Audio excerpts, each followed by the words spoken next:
list of speakers that I had 3 people who had to speak before me. So I was still sitting and collecting my thoughts when suddenly my name was sprung, and here I am. So just bear with me as I figure out how this brief intervention of mine is going to go. I was trying to figure out why I was here, because almost everyone else, not almost, everyone else, barring the Honorable MLA Sahab, he's our local host, everyone else on the dais has a connection with medicine. Barring Sakina, who left at the very last minute against the best advice of Janab Doc Saab and myself, we have a panel of eminent doctors on the stage. I and the Honorable MLA were the only ones who have absolutely no such, we can't lay any claim to that. During the course of Principal Saab's presentation, it gradually became more and more apparent as to why I was here. And part of that, I think, links to some of the photographs that were presented to all of you. I am now acutely aware of the fact that though I am the 3rd generation of my family to occupy this office, I am also the only generation of my family that does not have a stone in GMC Jammu. My grandfather has 2, my father has 2, I have none. Now, I think there also a little bit of, how should I put it, unfairness perhaps, because you might have noticed during my previous term in office, the super speciality hospital was started. उसमें आज़ाद साहब का नाम है, फारूक साहब का नाम है, मैं वज़ीर आला था, लेकिन मेरा नाम उसमें कहीं है नहीं. अब पता नहीं उस दिन मैं कहाँ पे था जब चोरी छुपे आज़ाद साहब और फारूक साहब ने वहाँ संगे या रिबन काटा, नहीं तो शायद मेरा भी नाम वहाँ कहीं ना कहीं दर्ज हुआ होता. लेकिन चलिए कोई नहीं. अब प्रिंसिपल साहब ने in the course of his presentation has put some of the ideas for future growth for GMC Jammu. I will sit down with Sakina and with Abid, and I will make sure that at least one of those proposals goes through so I can get my stone also in GMC Jammu, so that in future, when these sort of presentations are made, I don't feel left out. Now we come to Medicon Jammu, first of its kind in J&K, but as we have been told, first of its kind perhaps in the country, that a state or a regional medical council has thought of organizing an event like this.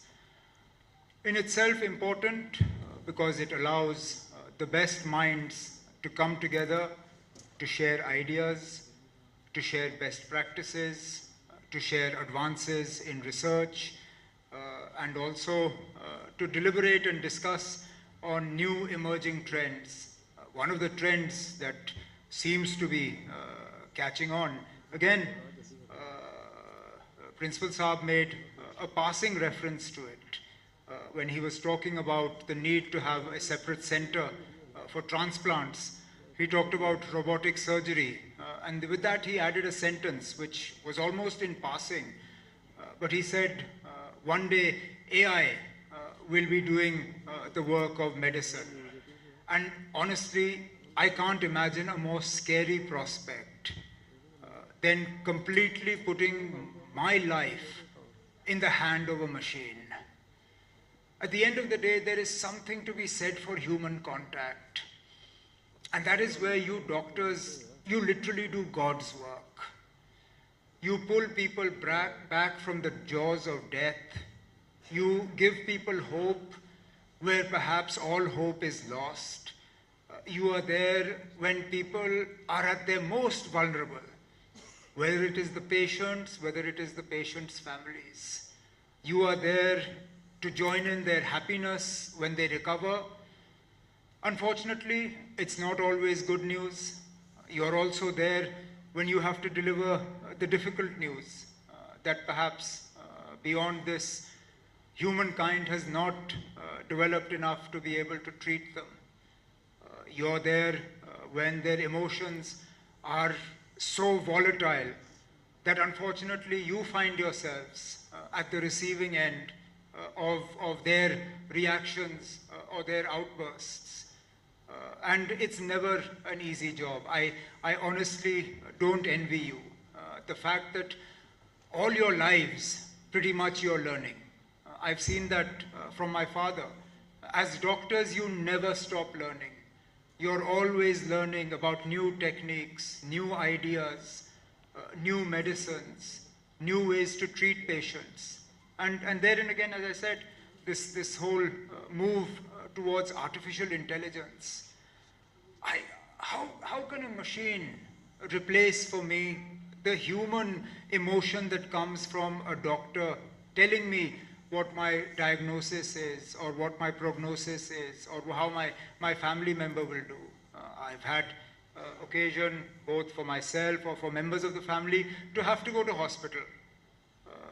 And truly, we hold on to every single word that doctors tell us, every single little bit of hope. And so, like I said, Medicon 2025 in J&K will talk about a whole lot of things, but I also hope that some of the more futuristic advances that Principal Saab alluded to will also form part of our discussions. How much technology is a good thing? How much human contact can be replaced with technology? I'm sure there are many things that machines do better, but there are some things that human beings will always do better than machines. So where does one draw the line?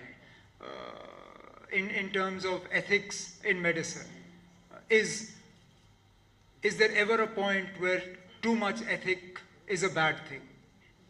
Now, these are sort of wide-ranging discussions, but they're discussions that need to be had. This whole move towards profit, do medical care and profit, do they clash? Is it ethical to expect that hospitals will make treatment a means of profit? These are ethical questions that doctors always face. Doctors that go into big corporate private hospitals where they're given targets not so much according to how many patients they treat, how much revenue they generate for the hospital. So a patient will go in with a headache and find themselves x-rayed for their ankles simply because they have to do a certain number of tests to meet targets. So there are all sorts of debates and discussions that go around the subjects that Medicon is going to touch upon. And the good thing is that you've also involved the students with the SRDC. I understand that 11 credits are going to be given to participants in this Medicon as well. That in itself will drive greater involvement and greater enthusiasm on the part of those who have to learn. For me and for Sakina, for Abed, our challenge is to make healthcare more easily accessible.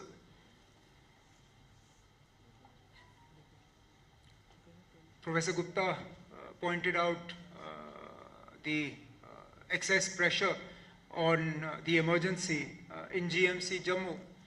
That simply stems from the fact that our peripheral areas, healthcare is not to the standard that we require it to be, which is why everyone floods into cities.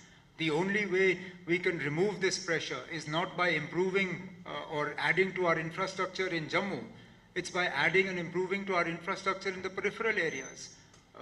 Now, there was a time when we only had GMC Jammu and GMC Srinagar. Now we have GMCs at the district level. Therefore, we have to augment and improve the emergency handling capability and capacity at those GMCs so that automatically pressure on GMC Jammu, or for that matter skims in Srinagar will get reduced. Similarly, we have to try and ensure that our doctors not simply don't practice in cities. I know it's not a popular thing for me to say, but at the end of the day, our rural areas also deserve some amount of health care, some amount of access to medicine and medical facilities. And I truly believe that it is the younger doctors who will be able to do that, because the pressures on you are less right now. And by that I mean the pressures of having a family, children's education, and things like that. So we, Sakina, Abid, myself, all of us in the government, we're constantly trying to see how we can make your lives better by making more funds available to you, by making more facilities available to you, and also by trying to give people in the rural areas access to better quality healthcare, so that our quality of life in Jammu and Kashmir improves. The sort of request that Professor Gupta Saab put in about age limit augmentation, it's something we did last time. I'll sit down with the Honorable Minister, with her officers, and take a look at it. I mean, it's something in the normal course is logical. Longevity is increasing. We also need more doctors. Even last time when we raised the age, it was because we found that a number of our faculties were at risk of being de-recognized because we didn't have adequate teaching staff. We found that our best teachers were retiring far too early. And now again the same thing. Because we've added so many government medical colleges at the district level, we need to have adequate number of teaching staff in the medical fraternity. So therefore, we will sit down, we'll take a look at it, and I'm sure we'll be able to find some way forward on this, but with the expectation that J&K Medicon will sit down, deliberate, and sort of make use of this opportunity. I look forward to coming back again to GMC Jammu, to being amongst all of you, perhaps at that time with my name on a stone, but I wish you all the best. Thank you all very much.